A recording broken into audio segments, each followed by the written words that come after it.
What's up, everybody? It's your boy Alexis Maurice, and you know what time it is. It's time for an all-new episode of Hollywood Happenings. So go ahead and pour yourself a glass of wine.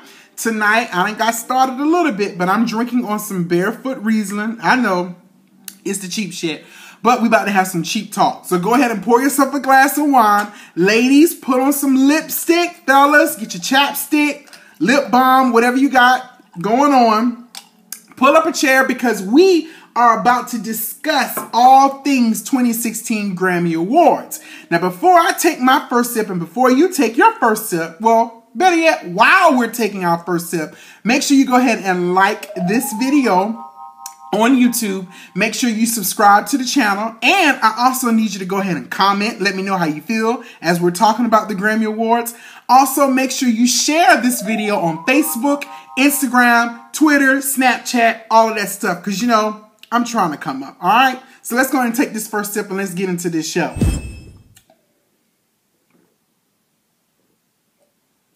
Ciao. Let's talk about this damn show.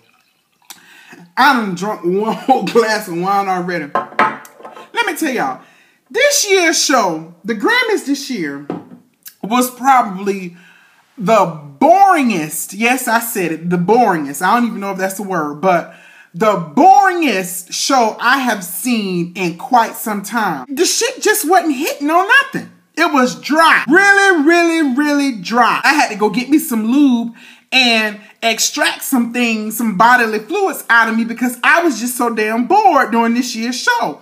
The Grammys are music's biggest night. So anybody who's a musical artist or who are aspiring to be an artist, one day they hope to win a Grammy Award. It's like the top award, of course, in the music industry. Everybody who's somebody in the music industry, they come out to the Grammy Awards. It's a night to celebrate people's accomplishments, albums, songs, all of that stuff. It's a night where artists get to come together and perform. I mean, that's the biggest stage in the world from a music perspective. Artists who normally don't work together, they come work together and they put out some explosive performance. Girl, we ain't get none of that. But overall, I give the show a big fat D. It was late and it was boring. Okay, so let's start off by talking about the biggest performance of the night.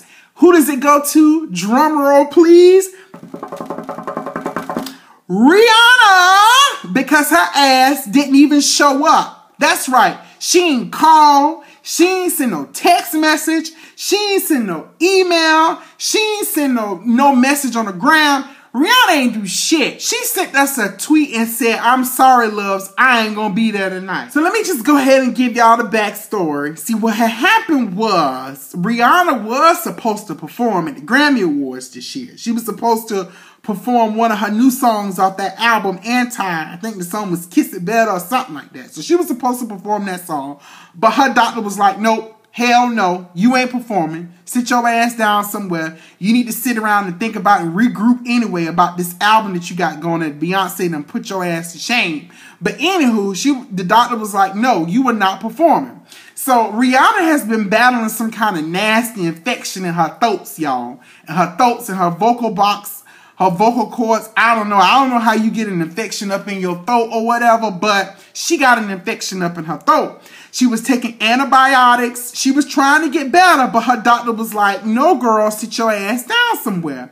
So the doctor put her on vocal rest for about 48 hours. Child, speaking of vocal rest, I used to have this teacher, the chorus teacher in middle school, Miss Kari, W.A. Perry Middle School in Columbia, South Carolina.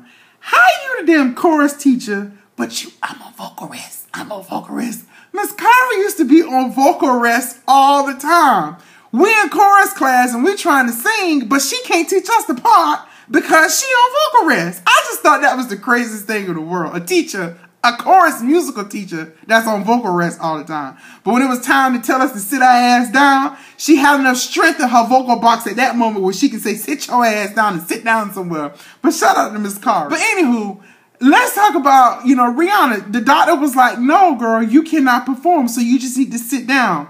She didn't call, she didn't send a text message, nothing. She tweeted our ass and said that she wasn't going to be there. But Rihanna, I hope you feel better, girl. it was kind of a disappointment that you cancel on music biggest night. Like, I know you are already established superstar, but you don't cancel on the Grammys. You just don't do that. But Rihanna, girl, we hope you feel better. Take rest. Take rest. Even though your ass was just gallivanting all across town at your little Puma fashion show just a couple of days ago. But take rest, girl.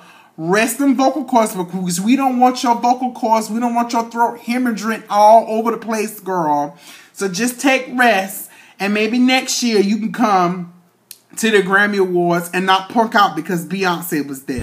Adele! Adele, girl! What had happened? Everybody was so excited. Adele is performing at the Grammy. Her first Grammy, performance in X amount of years. Adele this, Adele that. Adele is gonna rip it. Child, Adele was so damn flat on that stage. I don't know what had happened during her performance. So Adele, she gets up and she performs. I don't know why these artists like to get up here and perform these songs that people don't know.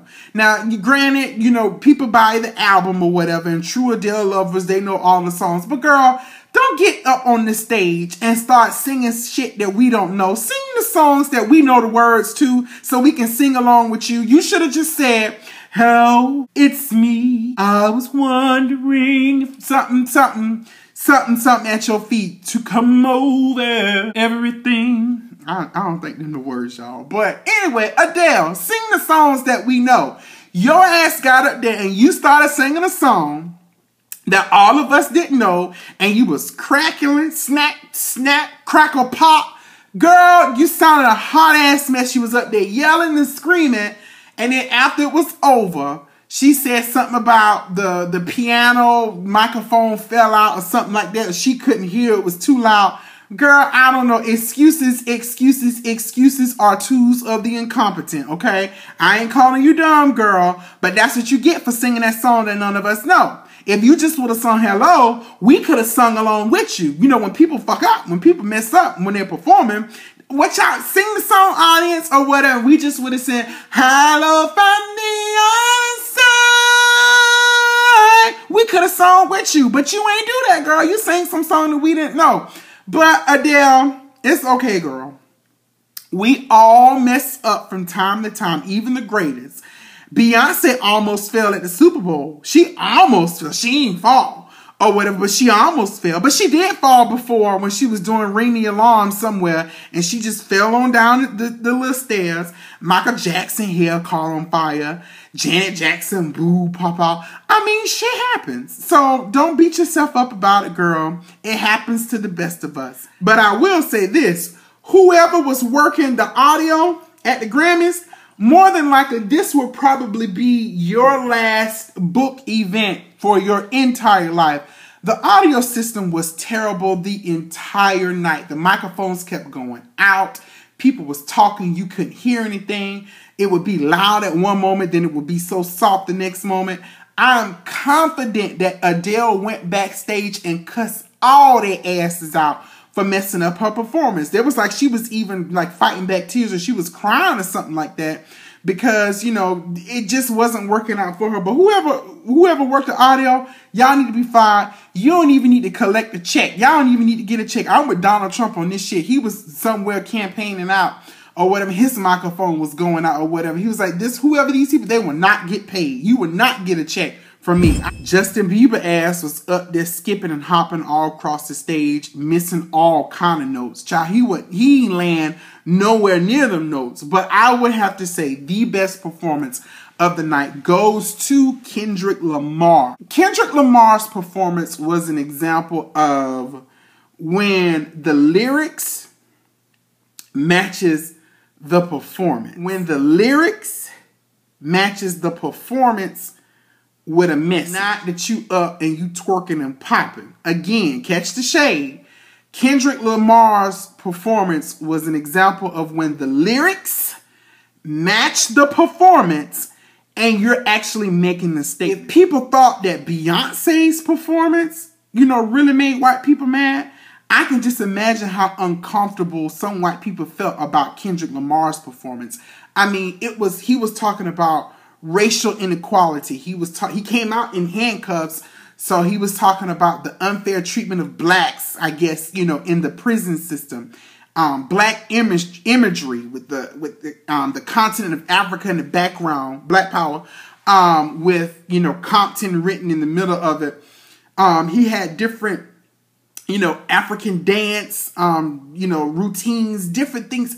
He had the bonfire in the background. It was just a lot of political imagery or whatever. And the spoken words that he had, the lyrics, one of his lyrics off of his album for one of the songs that he was performing, it was like he took the words and he introduced a new verse or something like that, talking about Trayvon Martin. And my favorite part of Kendrick's performance was when he was speaking and then the camera kept cutting away several times while he was performing. Man, that performance was so dope. I mean, and that's what the Grammys is all about. It's about introducing people to popular music, and not necessarily popular, but even music that they wouldn't necessarily listen to.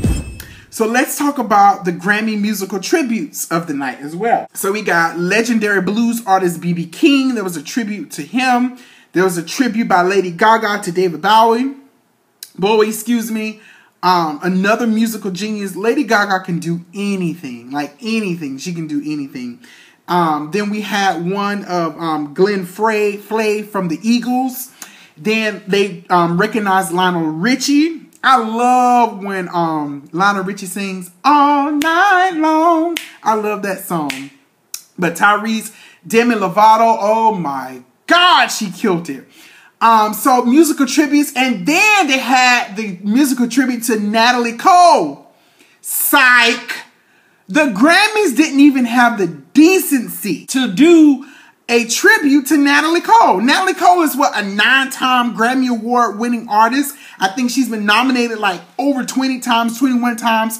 And they didn't even have the decency to do a tribute to her. They did a little, they ended, you know, the little death montage that they do at the award ceremonies every year. Everybody who died, they do this little video tribute, this little PowerPoint presentation to those people. And then they did it with Natalie Cole singing with her daddy in the background. That was just really, really, really tacky. But she was very well respected in the musical industry. And she had the accolades, the Grammy Awards, to prove it. Also, her father was Nat King Cole. You don't let someone like that pass on and not do a tribute to them. I just felt it was just really, really tacky of the Grammy committee or whoever makes the decision of who we're going to honor tonight. They should have did some type of tribute. And I think one of the best people was Ledisi. I felt Ledisi could have did a phenomenal job honoring Natalie Cole. The Grammys was wrong for that. Y'all was just really, really wrong. Like I said, she's a 9-time winner, Grammy winner. Y'all could have at least gave her some kudos and gave her her own set of the night. That's all I'm saying. All them damn guitars and smoke and rock music and country music, and y'all couldn't give Natalie Cole 5 minutes. I mean, she wasn't even worth 5 minutes of the night. And like I said, I'm not talking about that late-ass PowerPoint presentation. I'm talking about give her an all-star damn tribute. She was at least worth that. And don't be trying to come fix it, talking about you going to have a night where we're honoring Natalie Cole. Hell nah. She should have been she should have been highlighted and recognized on Music Biggest Night, not the follow-up. So let's talk about some of the winners of the night. So we got Ed Sheeran won Song of the Year, Thinking Out Loud. Meghan Trainor won Best New Artist. Kendrick Lamar won Best Rap Album, To Pimp a Butterfly. Kendrick Lamar also won Best Rap Song for All Right. Bad Blood, Taylor Swift, Best Music Video, go figure. D'Angelo, Best R&B Song, Really Love. Best Rap Performance, Kendrick Lamar, All Right. Don't Wanna Fight, Best Rock Song, I love the song, Alabama Shake. Black Messiah, Best R&B Album, D'Angelo, The Vanguard. Uptown Funk won Best Pop Duo Group Performance, and they also won Best Song of the Year. You know what? I ain't even realized that Bruno Mars is the feature on that damn song or whatever. That I did not know. I always thought this song was his, but it's Mark Ronson's song. But Bruno Mars is just featured on it. Where Are You Now? Best Dance Recording, Justin Bieber. Best R&B Performance, The Weeknd earned it. 50 Shades of Grey soundtrack. Is it me, or do y'all wonder if The Weeknd's dreads stink? You know, like people have dreadlocks or whatever. And no, these are not locks. These are just 2-strand twists that I'm going to take out. But y'all look at The Weeknd and his performance. Oh, by the way, the rumor has it that another person was a no-show to this year's Grammys. Lauryn Hill. Lauryn Hill ass ain't even show up this year. And from what we're told, from what the sources are telling us, her and The Weeknd was supposed to perform together. Like The Weeknd, he did good, but it just seemed like something was missing from that performance. And it was Lauryn Hill. But I ain't surprised. No shade, Lauryn Hill. You have a very bad reputation for not, one, showing up, or two, showing up very, very late to your concerts and performances. So that was no surprise to me that her ass didn't show up. Best Pop Vocal Album, Taylor Swift, 1989. So Lifetime Achievement Awards, Ruth Brown, Cecilia Cruz. I actually felt that they should have did a tribute to her just to incorporate the Hispanic element into the Grammy Awards too. You know, she's like a powerhouse in the Latin community. I felt that they should have done something for her too. Earth, Wind and Fire won a Lifetime Achievement Award. On DMC, they won a Lifetime Achievement Award. You see, not Dr. Dre, God, Lord have mercy. Ice Cube came and presented with his son, and Ice Cube got on Instagram and said, y'all motherfuckers thought I was about to stay up into that whack-ass 3-hour Born show. I'm getting the hell up out of here. And then he smoked this blunt. Deuces. The Weeknd won Best Urban Contemporary Album. Layla Hathaway won Best Traditional R&B Performance. Little Ghetto Boy. Best Spoken Word Album goes to former President Jimmy Carter. Not former President. President Jimmy Carter. A Full Life Reflection at 90.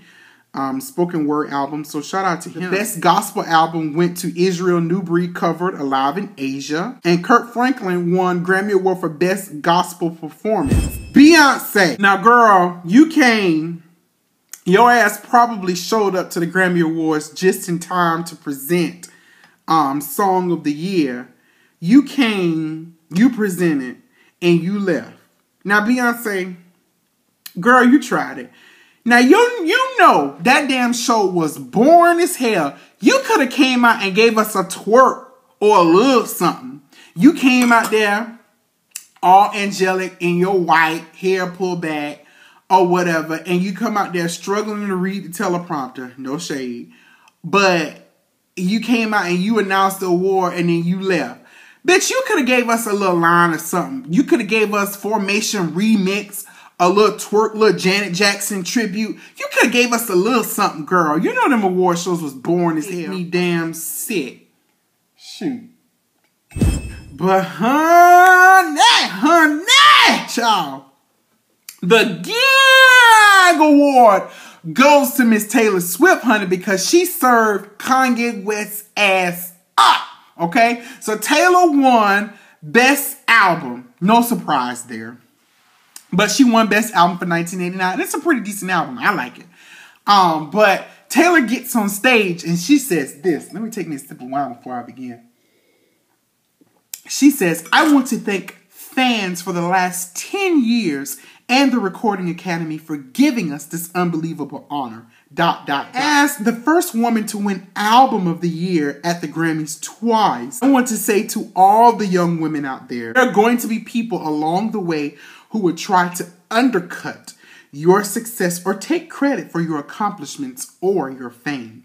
But if you just focus on the work and you don't let those people sidetrack you, someday when you get where you're going, you will look around. Everybody look. And you will know that it was you and the people who love you who put you there. That will be the greatest feeling in the world. Thank you for this moment. It said something about people trying to take credit for your hard work and stuff like that. So all of this stems from a line that apparently Kanye West put on his new album, The Life of Pablo, where he says this on the song Famous, where it's streaming exclusively on Tidal. I feel like me and Taylor might still have sex. Why I made that bitch famous. So Kanye basically, a lot of people are saying, or Kanye feels that, you know, a couple of years ago when Taylor Swift won the award, Kanye was on stage and he felt like Beyonce should have won the award. So everybody was just up in arms. Kanye was wrong for that because at the end of the day, that was Taylor Swift's moment. It wasn't about Beyonce, but he felt that she should have won. And you can vocalize that, Kanye. You just can't vocalize that on the stage in front of everybody when that girl was having her moment. You wouldn't want nobody to do you like that. But, you know, Kanye kind of feels that that's, you know, that made Taylor Swift relevant. Now, do y'all believe that? I mean, Taylor Swift was already sort of kind of like a mega star anyway.